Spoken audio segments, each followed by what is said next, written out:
From the campus of Iowa Western, you're watching your hometown information station, CBTV 17.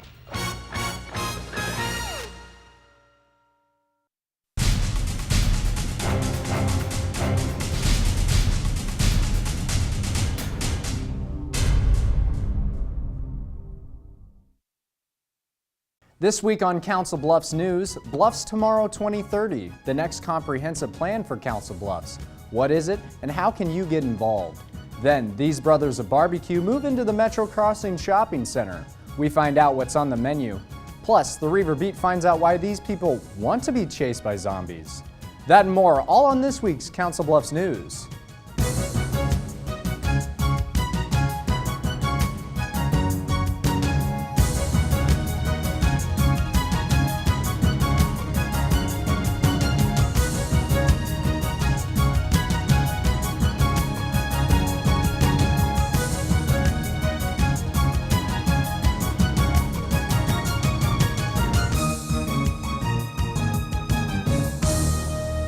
Hello and welcome to this week's Council Bluffs News. I'm James Lathrop. In 1994, Council Bluffs published its last comprehensive plan. It took 4 years to create and involved a lot of legwork. The provisions for that plan have run out, and on Wednesday, October 24th, the city took public input for the next one. Planning for the next 20 years won't be easy, but it's been done before. This is the last comprehensive plan for Council Bluffs, one that has lasted the community almost 2 decades. Inside, goals for things like public transportation, housing, and land use. The 1994 plan got the ball rolling on projects like the 24th Street Master Plan and a Luss Hills Preservation Plan, protecting the land formations around the city. It took 4 years to complete the 1994 comprehensive plan. This time around, a shorter schedule of 9 months. This is just the beginning of the process. It'll last several months. John Houseal is with Houseal Levine Associates, a professional consulting firm out of Chicago. His team is helping draft Bluffs Tomorrow 2030, the next comprehensive plan for Council Bluffs. 95% of our clients are cities across the country. We work with them to develop comprehensive plans, downtown plans, quarter plans, design guidelines. And it all starts here at Kern Middle School, where input is taken directly from the community. We're just starting that with the city right now, sort of assessing what it is you have to work with and what people's aspirations are for the future. What we want to do is reach out to people, find out what they think are the important strengths of the community, what some of the weaknesses are. Do they like the direction we're going in? Giving input not limited to community meetings, though. The city is taking a high-tech approach as well. We have an interactive project website that is hosted on our website, but it's linked to the city's homepage. And on that, there are a series of workshops, a series of surveys. There's an online mapping tool, a proprietary tool that we developed for our firm that we use for all of our projects. And it goes beyond that, with a Twitter page and RSS feeds to help Council Bluffs residents stay updated with the planning process. And it's a way for people to participate online in the comfort of their own home at their convenience, rather than amending their schedules to meet a workshop that we're having in the evening. Public input on Bluffs Tomorrow 2030 will be ongoing for at least 2 additional workshops. Those dates are yet to be announced. For more information, go to councilbluffs-ia.gov and click on the link for the planning site. Well, do you like barbecue? If so, this next one might make you hungry. The Metro Crossing Shopping Center is still growing this week with the grand opening of Cox Bros Barbecue. Well, it's been over, quite a few years. Meet Bud and Bobby Cox, professional barbecuers. We're both chefs to start with. We've cooked all over the South and Midwest, and barbecue has always been our passion. The pair have spent 35 years perfecting the art, all leading up to this. Their third restaurant, strategically placed in the Metro Crossing Shopping Center. This fits right in, and luckily there's no barbecue out here, so I think we're filling a void. But what Bud and Bobby are bringing to the table isn't just barbecue. It's variety. Because what we do is literally the 4 regions of barbecue under one roof. Carolina style, Memphis style, South Texas style, and Kansas City style, all under this roof. We have a sauce that goes with each region, and we have, meats and dishes that reflect each region. The quality, not lost on quantity. The Cox brothers never rush a product. Some of the meat cooks nearly a whole day. We're really proud of this pit, and the meat's all smoked overnight. The large portions, the brisket and pork shoulder, about 20 hours. Turkey's done about 8 hours, and our ribs 4 to 5 hours. Enormous amounts of food calls for enormous hardware to cook it. This smoker can hold 1,500 pounds of food, all fueled by a never-ending flame. This wood is fired up by a coal bed, okay? This is all natural. There's no gas in this thing. We maintain that coal bed 24 hours a day. Our pit was lit about 10 days ago. It's never gone out. It never will go out. We maintain this thing. This thing will run for as long as this smokehouse is here. Cox Bros Barbecue is located at 3515 Metro Drive and is open from 11 a.m. to 10 p.m. They cater as well. If you'd like more information, head over to coxbbq.com. If wine is more of your thing, you can head over to Prairie Hawk Vineyards. This is video of the CB ambassadors welcoming the business to the Bluffs Thursday, October 25th. The winery just south of Council Bluffs offers local wines for any occasion, may it be cooking, eating, or just for the sake of having a glass. All of the wines are moderately priced in the $15 range, and tasting is free. Prairie Hawk Vineyards is located at 21496 Chestnut Road. Their number, 712-256-6770. Coming up after the break, IWTV student Chem Brinklow talks with some Iowa Western students making a difference. Plus, looking for something to do this weekend? We've got a massive list of events in Council Bluffs.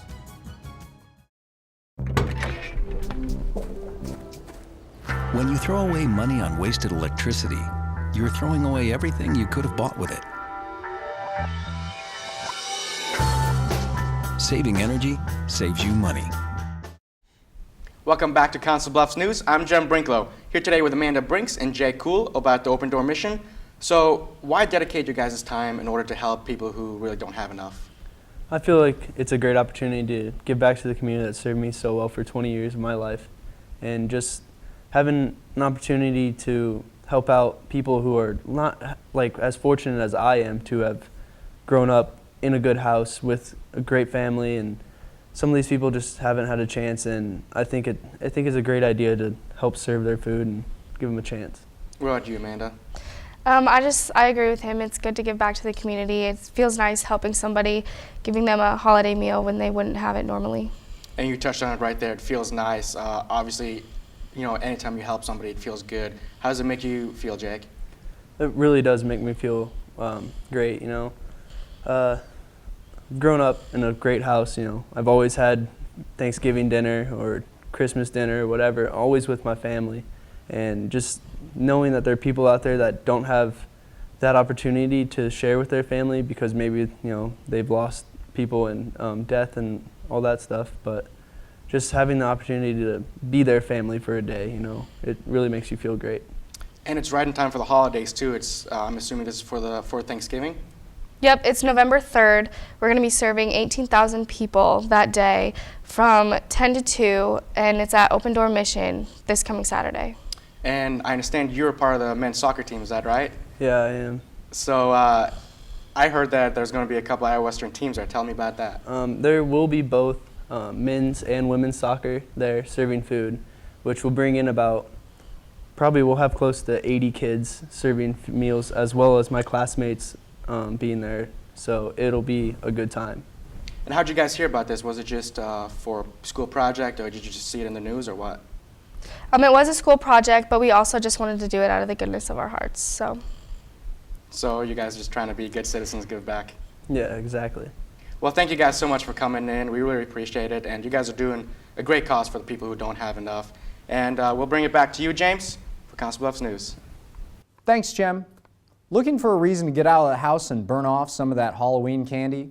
Baby boomers, this one's for you. It's called Boomer Roadmap, a taste sensation from across the nation. Let us be your compass. It's all happening at the center from 3 to 7 p.m. and best of all, it's free.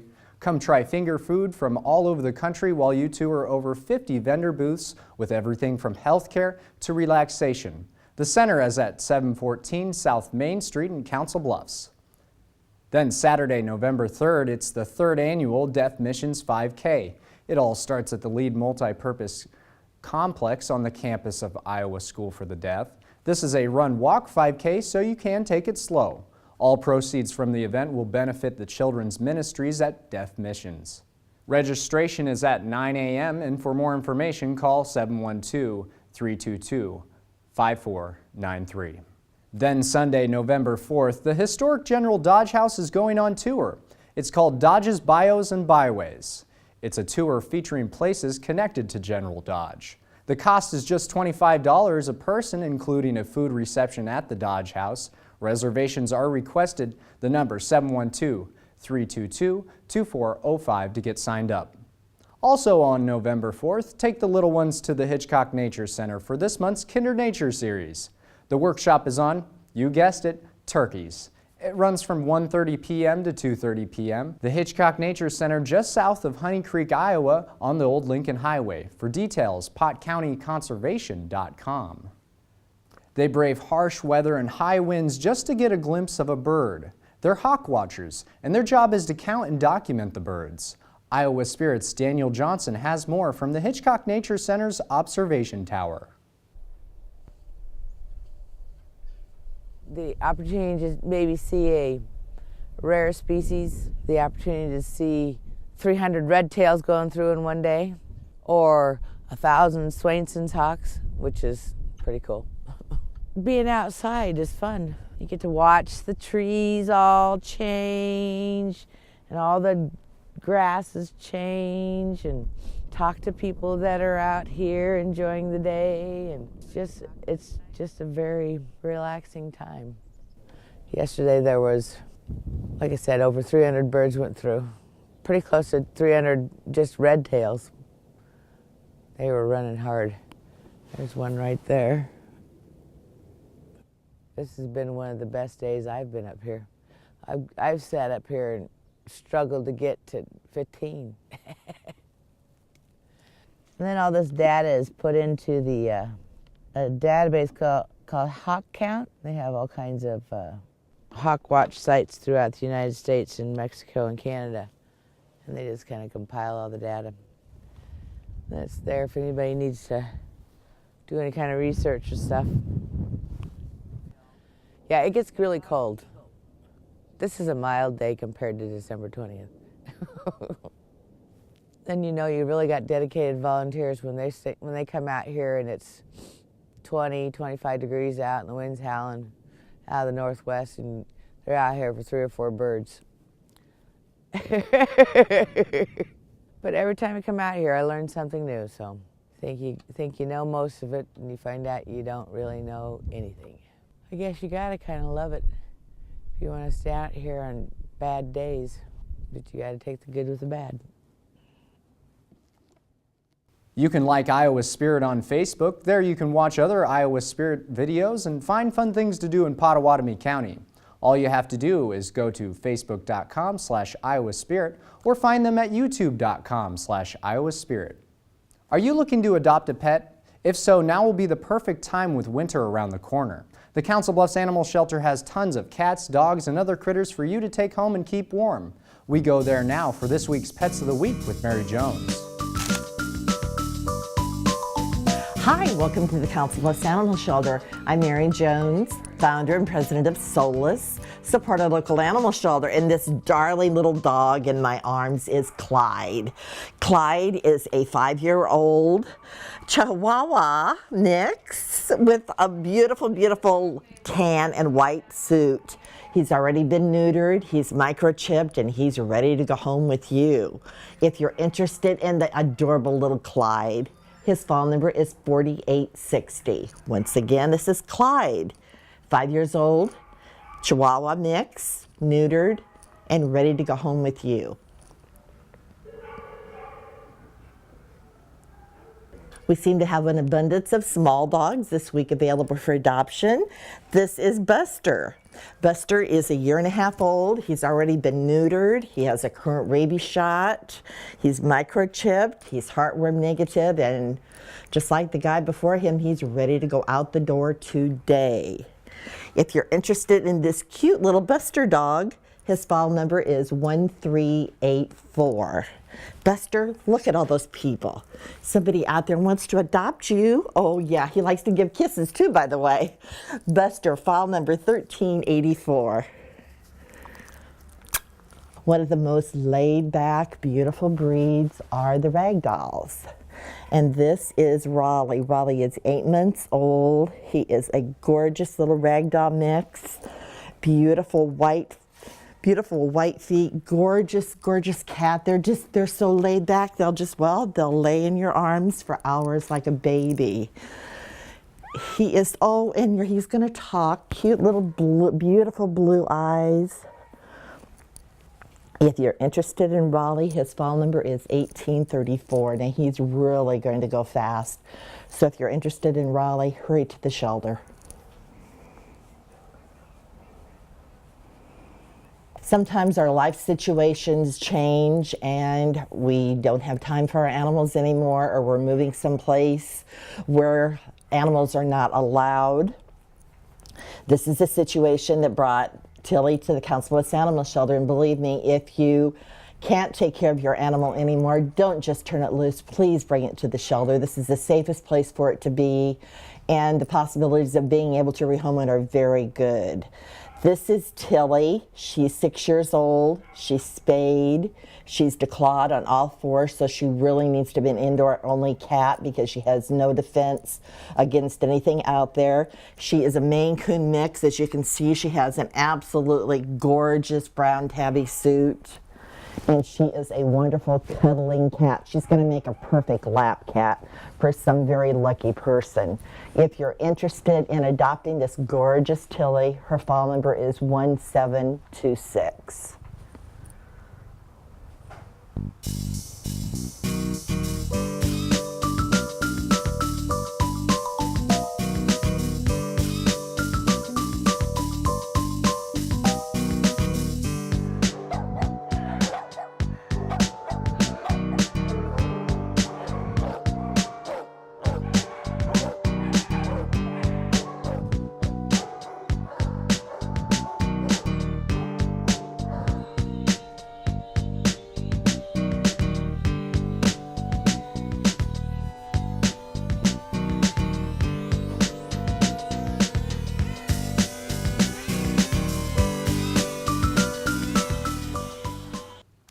If you're interested in adopting a pet featured in this week's Pets of the Week, all you have to do is call the shelter 712-328-4656 for details. Coming up after the break, zombie attack. West Fair overrun by the running dead. Marie Zeitner fills us in. Then it's a night for the ladies, but then these guys show up. We'll explain after the break.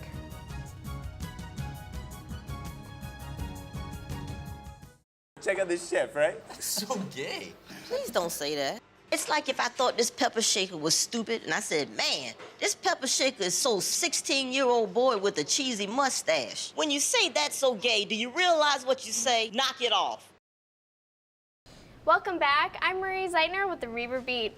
When you think of a 5K race, zombies and obstacles probably don't come to mind, but that's the case with the Running Dead 5K. It's not only a unique race, but it's also helping some Iowa Western athletes. It's a 5K race unlike any other. Try not to get your flash taken by zombies.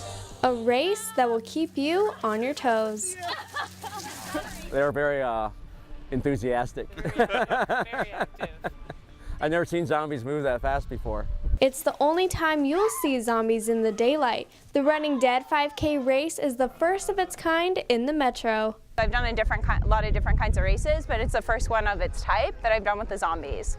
About 600 runners lace up their running shoes and brave through obstacle courses, never knowing when a zombie might try to grab them.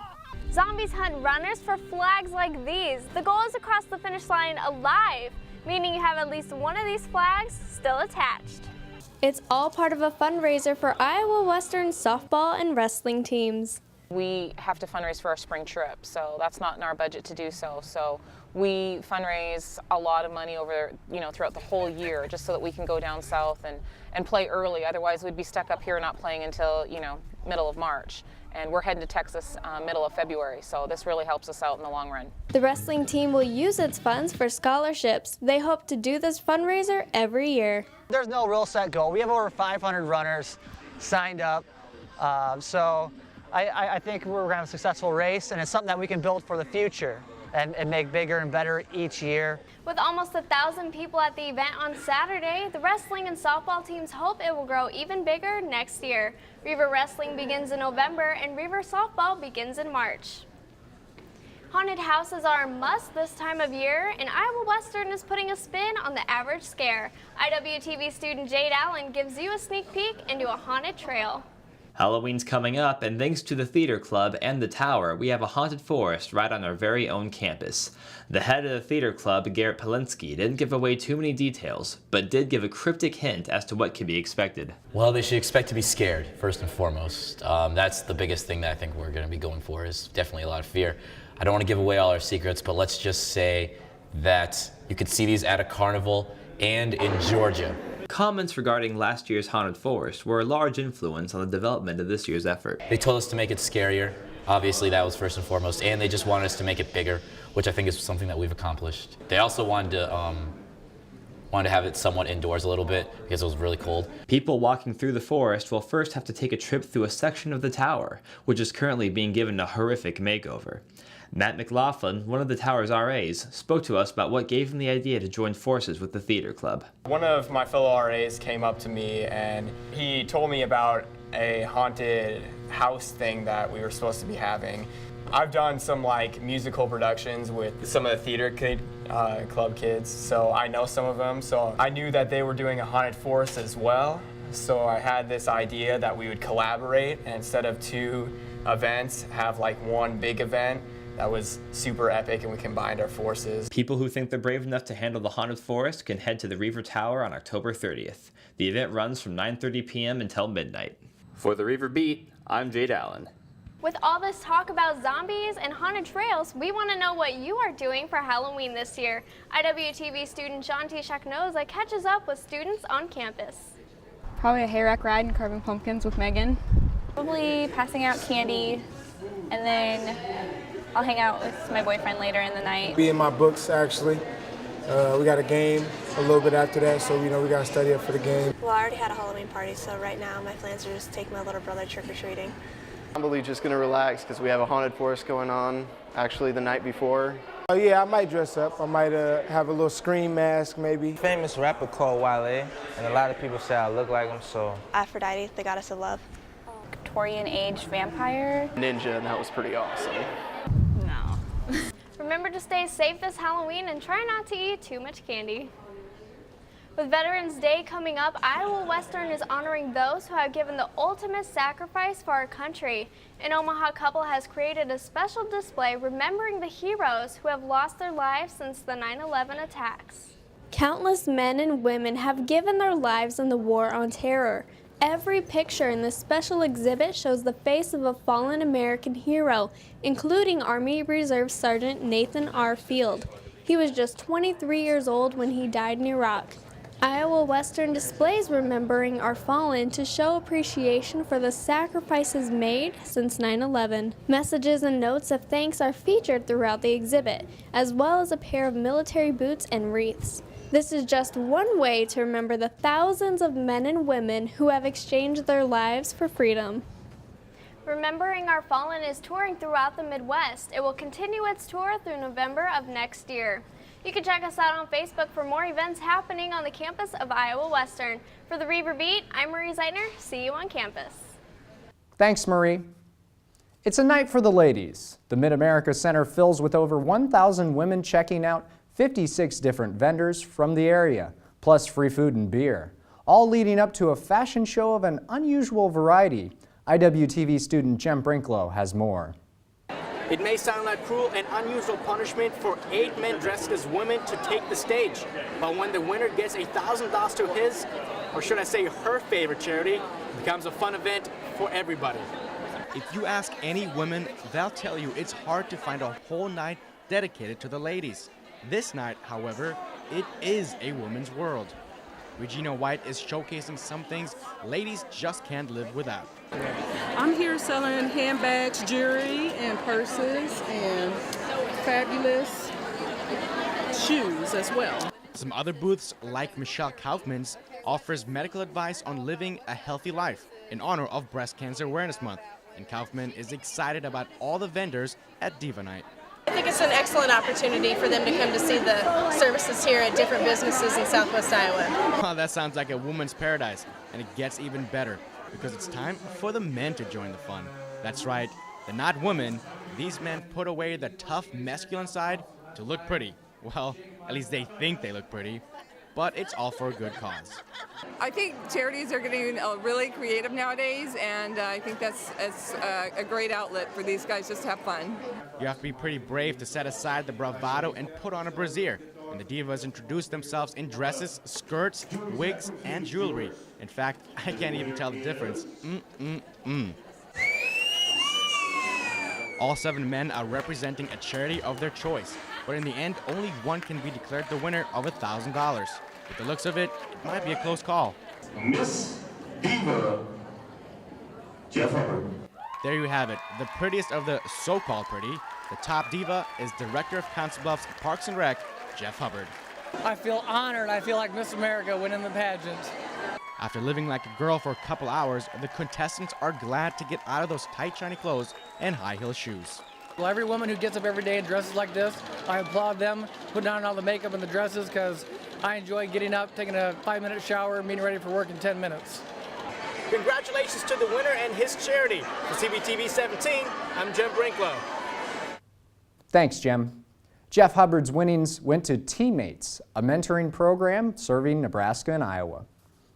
Thanks for watching this week's Council Bluffs News. If you have any questions, comments, or story ideas, email us at cbtv@iwcc.edu, call us at 712-325-3312, or send us a message on Facebook. You can find us at facebook.com/cbtv17. For your Council Bluffs News, I'm James Lathrop. See you next week.